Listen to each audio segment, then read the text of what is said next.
The process sounds easy and it's very simple. We have a live audience here. I will get to them and ask them whether the collection of PVC is as simple and easy as you have said it is, even though you've said it's now decentralized. But the question is, even though you have said that from a particular date, you're going to stop that collection process, what happens if the same number of people have not collected their PVCs? The initial question is, what sort of impact will that have on voter turnout? Well, our responsibility and our wish and our desire is that as many Nigerians as registered are able to collect their PVCs and turn up on election day to vote. We want a situation where Nigerians will have the opportunity to exercise their democratic franchise. So we are making very serious efforts to make sure that we have a large voter turnout for this particular election. And the way things are going, and from the reports we are receiving from the various states, it is very clear that quite a number of Nigerians are moving, going to the various registration areas and the other collection centers to collect their permanent voters' cards. And we are confident that in this election, with the type of preparations we have made, we are going to have a large voter turnout during the 2019 elections. Now, let me take it from there and bring it to Dr. Jimo. This is one aspect of the two sides that we're trying to examine within the program today. That's the electorate on one hand and how they are faring with preparing for the elections. And of course, on the other hand, there's the issue of how the umpire itself is faring in the preparations. Now, we've talked about PVCs and Mr. Okoye talked about how, where we are in terms of collection and the possible impact of that on voter turnout. Would you say that the umpire, given everything you know, from what the parties have said, the stakeholders, observers, and so on, are they better prepared this time than they were at this stage in 2015? Okay. Let me start on a very good note of caution. When elections approach, there are usually stakeholders, especially politicians, who try to hit up the polity to achieve certain goals, to achieve certain aims. And most of the time, those aims are inimical to the welfare of the people they purportedly are to serve when they get there.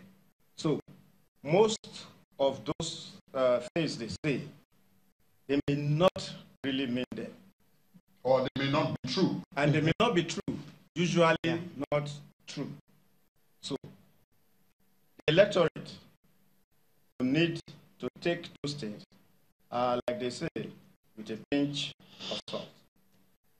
Now, in terms of the infrastructure, in terms of the society, in terms of where we are, or where we ought to be, there's nowhere in the whole world where, when election approaches, every registered voter will turn up. No. There are social, economic, geographical, and so many factors that will prevent people from exercising their rights of voting. In Nigeria, it gets worse.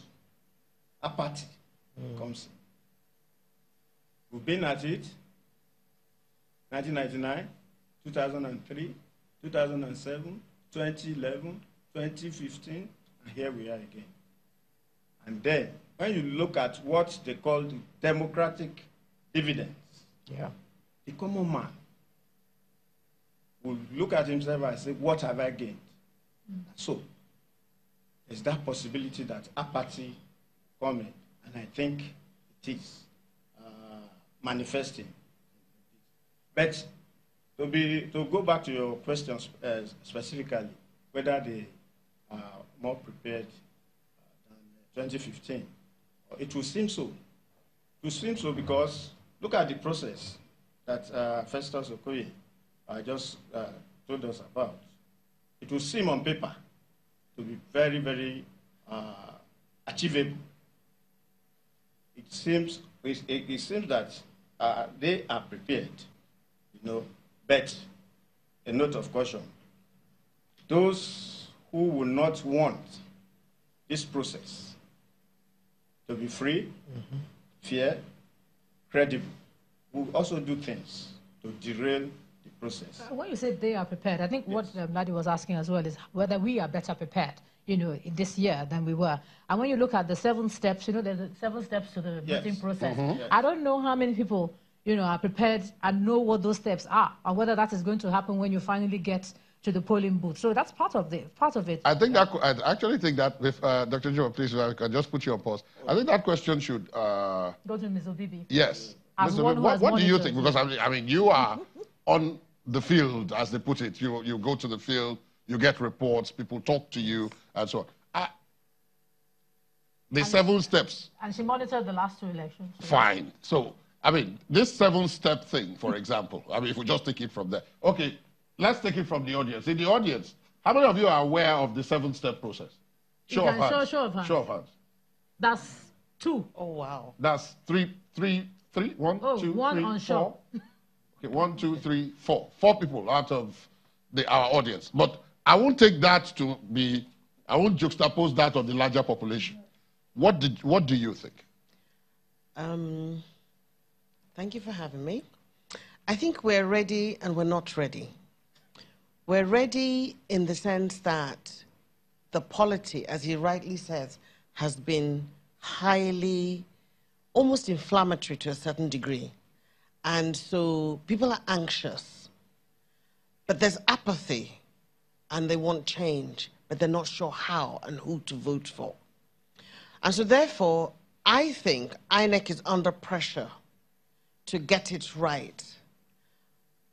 But the steps involved, when he spoke about non-collection of PVCs, I didn't vote in 2015, but I observed the elections, not because I didn't want to vote, but because my PVC was omitted.